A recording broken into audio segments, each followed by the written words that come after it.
উফ, খুব মাথার যন্ত্রণা করছে। কি যে করি, বকাকেই এবার খবর পাঠাতে হবে মনে হচ্ছে।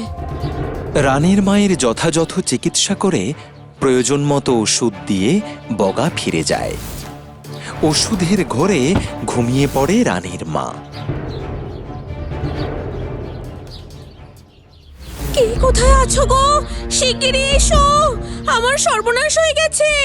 কেউ ঘরের আলমারি ভেঙে সব টাকা পয়সা গয়না গাটি নিয়ে পালিয়েছে। সে কি? এইসব কি করে হলো? তা আমি জানি না। আমি ঘুম থেকে উঠে দেখি দরজা ভাঙা, আলমারি ভাঙা, সারা ঘর লন্ডভন্ড। বুঝলাম আমার যা সর্বনাশ সবার হয়ে গেছে।